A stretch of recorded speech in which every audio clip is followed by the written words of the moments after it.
সে দেশের প্রতি মায়া থাকার কারণেই আজকে তাকে এই হত্যার শিকার হইতে হয়েছে। এই হাদি ভাইয়ের বিচার যাতে দ্রুত কার্যকর হয়, এই শাহবাগের ময়দানে থেকেই আমরা এই বিচার কার্য দেখে এখান থেকে উঠবো ইনশাল্লাহ।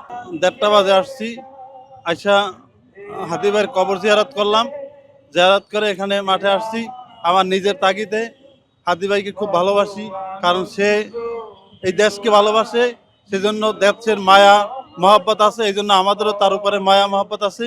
এবং তাকে যারা হত্যা করছে আসলে তারা ঠিক করে নাই, এর হত্যা একদম তাকে উচিত, সে নিজে নিজেই বুঝতে পারবে যে আমি যে হত্যা করছি হত্যাটা ঠিক হয় নাই।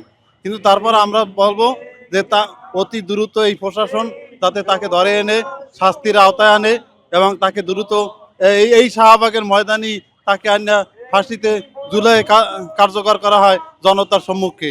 আমরা এইটাই আশা করি। এক্সট্রিম মশার কয়েল প্ল্যান্ট ফাইবার দিয়ে তৈরি, তাই সহজে ভাঙে না, সুগন্ধিযুক্ত ও নিরবিচ্ছিন্নভাবে জ্বলে। ডেঙ্গু, চিকুনগুনিয়া বাহি সহ যে কোনো মশার বিরুদ্ধে দেয় এক্সট্রিম সুরক্ষা।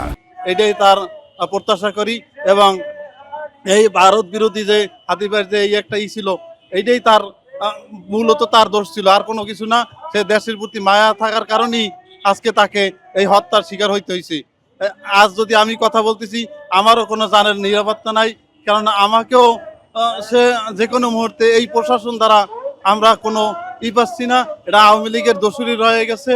এবং এই দেশে যত গুণ খারাপি, গুণ আয়নাগর, এই আওয়ামী লীগই প্রতিষ্ঠা করে গেছে। আর এই আওয়ামী লীগের সাথে জড়িত আছে যারা, এই তাদেরও এই রাজনীতিবিদ অনেক, তাদের সাথে এই দোষররা জড়িত। আমরা বলবো যে এই হাদি ভাইয়ের বিচার যাতে দ্রুত কার্যকর হয়, এই শাহবাগের ময়দানে থেকেই আমরা এই বিচার কার্য দেখে এখান থেকে উঠবো ইনশাল্লাহ।